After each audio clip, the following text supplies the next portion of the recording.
বউ, কোথায় তুমি? এই তো আমি এখানে। বলো কি দরকার? দোকানে যাচ্ছি আমি। তোমার কিছু লাগলে বলো, আসার সময় নিয়ে আসবো। সবকিছুই আছে আপাতত। চাল ডাল তেল একটু কম আছে। ওগুলো বাদে আর কিছু লাগবে না। তবে তোমাকে অন্য একটা কথা বলার ছিল। যা বলার তাড়াতাড়ি বলো, আমার দেরি হয়ে যাচ্ছে।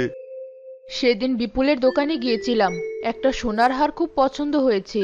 ওকে বলেছি আমার জন্য হারটা কিছুদিন রেখে দিতে। তুমি আমাকে কবে ওই হার কেনার টাকা দিতে পারবে? কিছুদিন আগেও তো একটা চেন নিলে, এখন আবার হার। তোমার শখের কোনো শেষ নেই। এমন করছো কেন? তোমার একটা মাত্র বউ আমি। আমি কার জন্য সুন্দর হতে চাই? তোমার জন্যই তো। তোমার তো আর টাকা পয়সার অভাব নেই। তবুও তুমি এমন করো আমার সাথে। আচ্ছা আচ্ছা, রাগ করো না। আমি দেখি আগে ওই হারের দাম কত, আর কবে নাগাদ তোমার জন্য নিয়ে আসতে পারবো। আজ তোমার পছন্দের তরকারি রান্না করব। তাড়াতাড়ি দোকান বন্ধ করে বাসায় চলে এসো কিন্তু। ঠিক আছে ঠিক আছে, গেলাম তবে।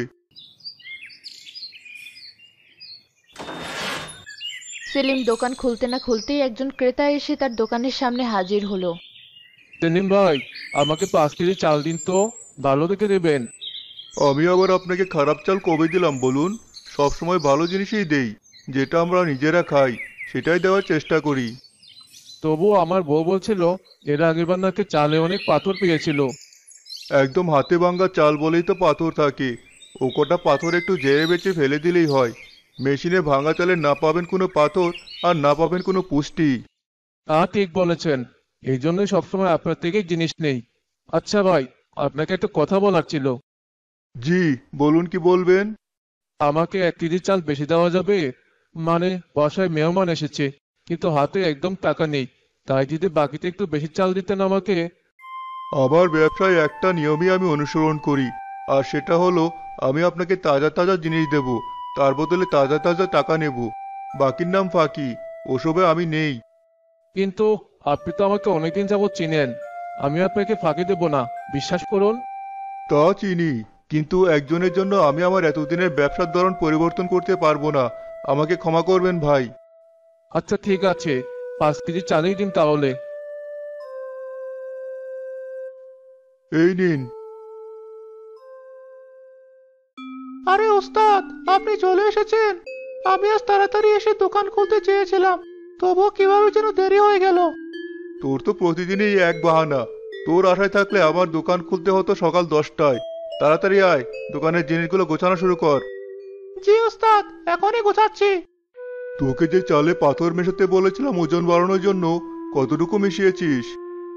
এই যে ধরুন, 5 কেজি চালে 1.5 কেজি পাথর।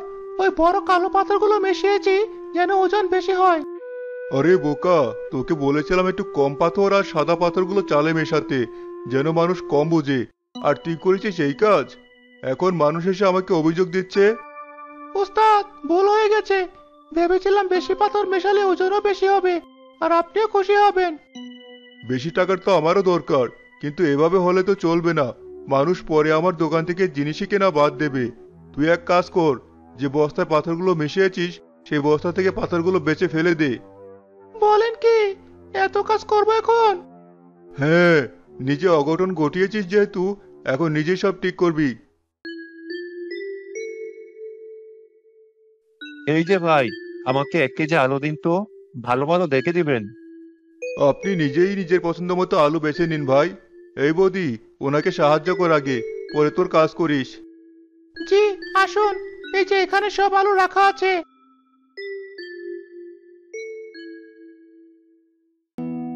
লোকটা সব আলু বেছে দেওয়ার পর বদি যখন ওজন করে আলুগুলো দিতে গেল, তখন সেলিমের চোখের ইশারায় বদি দুটো ভালো আলুর বদলে পাশে রাখা দুটো খারাপ আলু ব্যাগে ভরে দিল। এই যে নিন, আবার আসবেন। জি ঠিক আছে। দোকানে ক্রেতা মনে হয় কম আজ। ওদিকে তোর বাবিও একটা সোনার হার কিনতে চেয়েছে। কিভাবে যে কি করি। আগের বারের মতো প্রায় মেয়াদ ছাড়া জিনিসগুলো কম দামে ছেড়ে দিন, তাহলে দোকানে মানুষও হবে আর বেচা বিক্রিও ভালো হবে। হ্যাঁ, তুই ঠিক বলেছিস। আর খোলা সস্তার জিনিসগুলো সুন্দর করে পুরাতন মোড়কে ভরে বলতে হবে এটা সাধারণ না, ভালো মানের জিনিস, তাই দাম বেশি। আমি এখনই সব ব্যবস্থা করছি। ভাগ্যিস গ্রামের মানুষগুলো মূর্খ, লেখাপড়া কিছু জানে না বলে বুঝেও না কোনটা ভালো বা কোনটা মন্দ। হ্যাঁ, ওদেরকে বোকা বানিয়েই তো আজ এত বাড়ি গাড়ি আর গয়নাগাটি করেছি। একটু চালাচতুর না হলে জীবনে উন্নতি করা খুব মুশকিল। জি ওস্তাদ, আপনার থেকেই তো সবকিছু শিখেছি। আপনি আমার শিক্ষা গুরু। দোয়া করবেন যেন একদিন আপনার মতো বড় ব্যবসায়ী হতে পারি। ঠিক আছে, আচ্ছা শোন, তুই সবকিছু সামলে নিস, আর আমি স্বর্ণকারের দোকানে গিয়ে একটু শুনে আসি গলার হারটার দাম কত পড়বে। জি ওস্তাদ, আমি সব সামলে নেব। আপনি কোনো চিন্তা করবেন না। আপনি স্বর্ণকারের কাছে যান।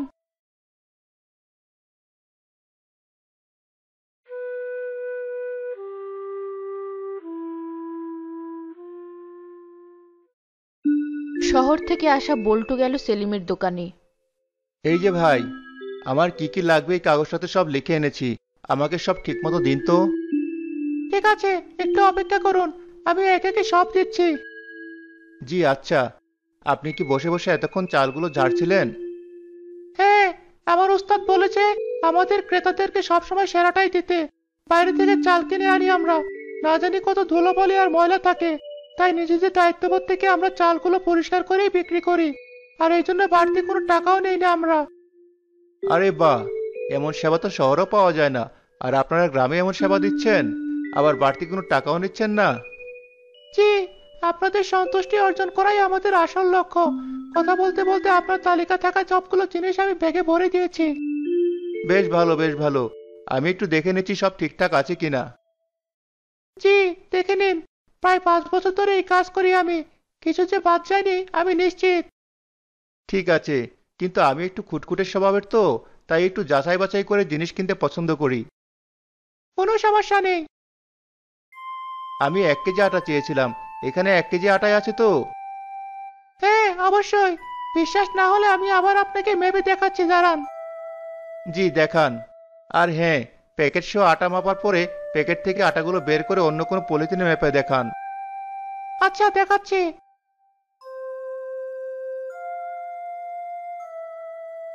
যা ভেবেছিলাম তাই হয়েছে।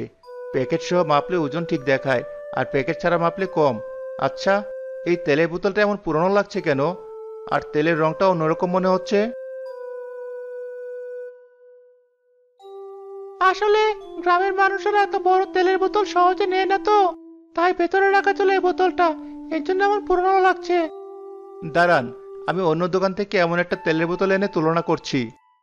বল্টু অন্য একটা তেলের বোতল এনে দেখালো রং গন্ধ সব আলাদা। সাথে সে একে একে সব জিনিস বের করে সব ভুল ধরতে থাকলো। তার এসব কাণ্ড দেখে দোকানের সামনে কিছু মানুষও জড়ো হয়ে গেল।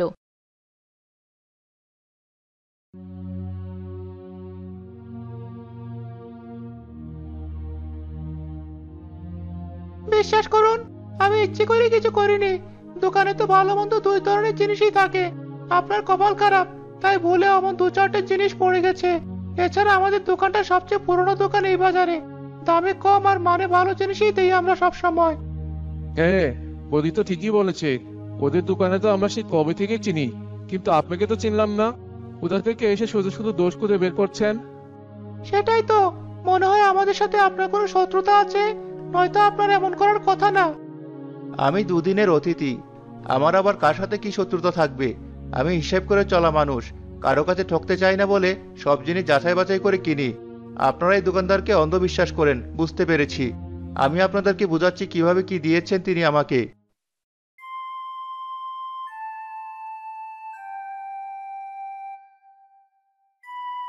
আরে হে, তাই তো। আমিও তো সেদিন খারাপ জিনিস পেয়েছিলাম বাড়ি গিয়ে। নিজের হাত দিয়ে উঠে নেওয়ার পরও ভেবেছিলাম আমারই হয়তো যাচাই বাছাই ভুল। আমিও বলি, দুই দোকান থেকে দুই জিনিস নিলে স্বাদ অন্যরকম লাগে কেন। ভাবতাম আমার মনের ভুল হয়তো, কিন্তু আজ বুঝলাম কেন এমন। এতদিন ধরে আমাদেরকে এভাবে ঠকিয়ে আসছে। সেলিম ভাই আসুক, আজের একটা ভিড় করতেই হবে।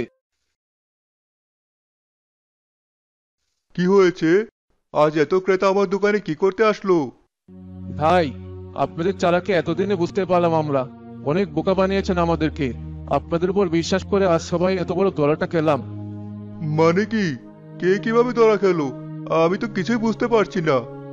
এখন আর অবুঝ হওয়ার ভান করে লাভ নেই। আমাদেরকে বোকা বানিয়ে আপনি অনেক টাকা এভাবে বাগিয়ে নিয়েছেন। এই বৌদি, কাহিনী কি হয়েছে? আমাকে সব খুলে বলতো। বৌদি সেলিমকে সব কাহিনী খুলে বলল। সেলিম মাথা ঠান্ডা করে এই সমস্যা থেকে বের হওয়ার উপায় খুঁজতে থাকলো।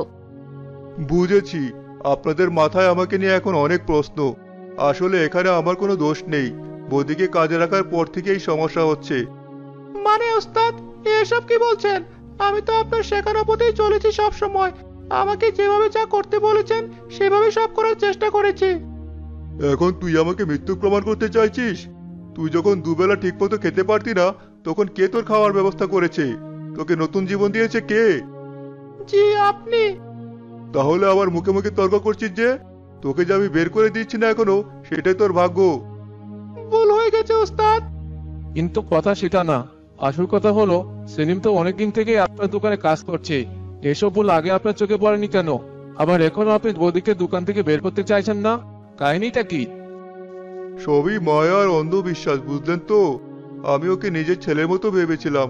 ও যে এভাবে অকৃতজ্ঞতা প্রকাশ করবে আমার সাথে, তা কখনো কল্পনাও করতে পারিনি। এখনো ওকে বের করতে চাইছি না, কারণ আমি যদি ওকে তাড়িয়ে দেই, ও কোথায় যাবে, কি করবে? এই কাহিনীর পর তো মানুষ ওকে আর কাজে রাখতে দেবে না। ভাই, আপনার ভাবনা আমরা বুঝতে পেরেছি, কিন্তু এই বৌদির জন্য যে আমাদের এত বড় ক্ষতি হয়ে গেল, সে আমাদেরকে তো ঠকিয়েছে, সাথে আপনাকেও। কি করবো ভাই বলুন? দুনিয়াতে ভালো মানুষের দাম নেই। একজন আমাদের সবার সাথে অন্যায় করার পরেও তাকে শাস্তি দিতে পারছি না। আমার মতো দয়ালু মানুষের পৃথিবীতে বেঁচে থাকার কোনো অধিকার নেই আসলে। থাক ভাই, মন খারাপ করবেন না। আমরা আপনার পাশে আছি। ক্ষতি তো আপনারও হয়েছে বৌদির মাধ্যমে। আপনি যদি বৌদিকে মাফ করতে পারেন, আমরা কেন পারবো না? আমরা জানি বৌদির পক্ষে এত টাকা ফেরত দেওয়া সম্ভব না। যা হওয়ার হয়ে গেছে। আপনারা দুজন আবার নতুন করে শুরু করুন। আমরা আপনাদের পাশে আছি। আপনাদের কাহিনী তো কিছুই বুঝলাম না। তাদের ঠকানোর স্বভাব ধরা পড়েছে।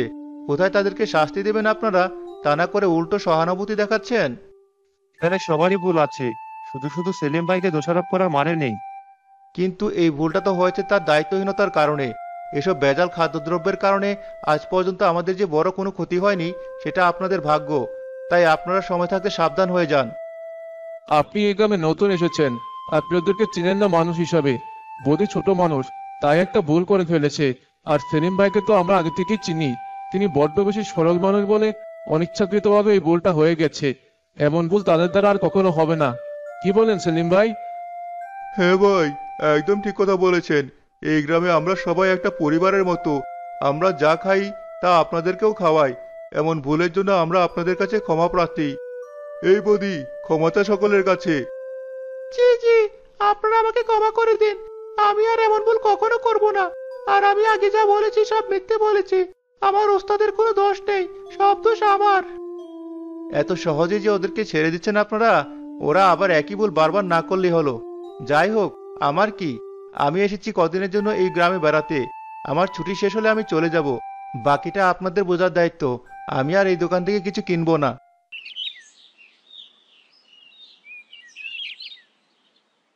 বাইরের মানুষের কথা কিছু মনে করবেন না সেলিম ভাই। আমি জানি আপনি একজন সৎ ব্যবসায়ী।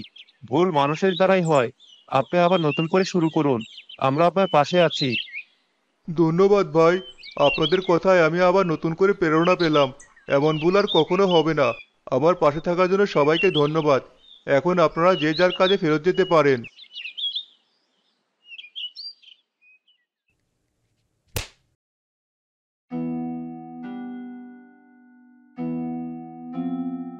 পাঁচ মিনিটের জন্য দোকানটা তোর হাতে দিয়ে আমি একটু বাইরে গেছি, আর তাতেই এই অবস্থা। একটা কাজও হয় না তোর দ্বারা ঠিক মতো। আমি সময় মতো এসে বুদ্ধি না কাটালে আজ তুই আর আমি দুজনেই পথে নামতাম। আমার ভুল হয়ে গেছে ওস্তাদ, আমাকে ক্ষমা করবেন। বোকার মতো আমার কথা কেন বলতে গিয়েছিলি? আমাকে দেখ, কিভাবে তোর দোষ দিয়েও তোর প্রতি সহানুভূতি দেখিয়ে তোকে কাজে রাখলাম। এসব শিখে রাখ, নিজে যখন ব্যবসা করবি কাজে লাগবে। জি ওস্তাদ, আপনার মতো মালিক পেয়ে আমি সত্যিই ধন্য। অন্য কেউ হলে আমাকে নিশ্চিত কাজ থেকে বের করে দিত। এই তো বুঝেছিস। শোন, অপরিচিত মানুষজন দেখলে সবসময় সাবধানে থাকবি, কারণ তারা আমাদের গ্রামে মানুষের মতো বোকা নাও হতে পারে। তাদেরকে ভালোটাই দেওয়ার চেষ্টা করবি সব সময়। জি ওস্তাদ, এই কথা সবসময় আমার মনে থাকবে। আর হ্যাঁ, এই কদিন মানুষকে ভালো জিনিসগুলোই দিবি। পরিস্থিতি ঠান্ডা হলে আমরা আবার আগের মতো চালিয়ে যাব। ঠিক আছে। আমি বাড়ি যাচ্ছি। আমার জন্য ভালো তেল আর চাল ডালগুলো গুছিয়ে দে। সেলিম সব নিয়ে তার বাড়ি ফিরল। সব ঘটনা সম্পর্কে সে তার বউকে বললে তার একটু মন খারাপ হয়।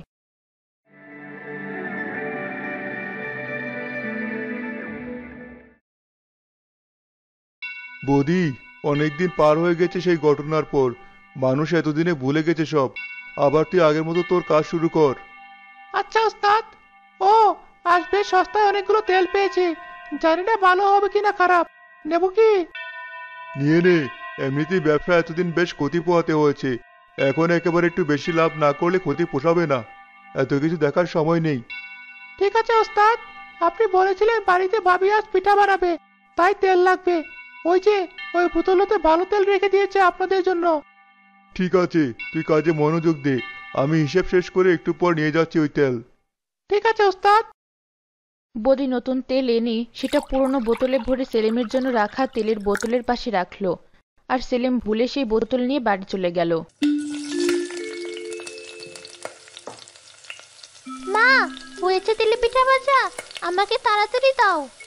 কেবল একটা ভাজা হয়েছে, ধর এটাই খা। আচ্ছা মা। তাড়াতাড়ি করো, আমাকে আবার দোকানে যেতে হবে তো। একটু অপেক্ষা করো, এখনই দিচ্ছি। মা, বাবা, আমাকে বাঁচাও, আমি পেট ব্যথায় মরে যাচ্ছি। কি হলো? এখনই তো সুস্থ ছিলি, আর এখন মাটিতে পড়ে এভাবে চিৎকার করছিস যে? এই পিঠা খাওয়ার পর থেকে খুব পেট ব্যথা করছে, বমি আসছে।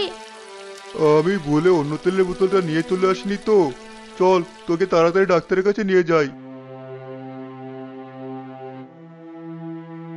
ভালো করেছেন ওকে তাড়াতাড়ি এনে। জানি না কি ভেজাল খাবার খাইয়েছেন ওকে। ওর শরীরে সেটা বিষের মতো প্রতিক্রিয়া করেছে। আশা করি এসব খাওয়ানোর আগে পরবর্তীতে সাবধান থাকবেন।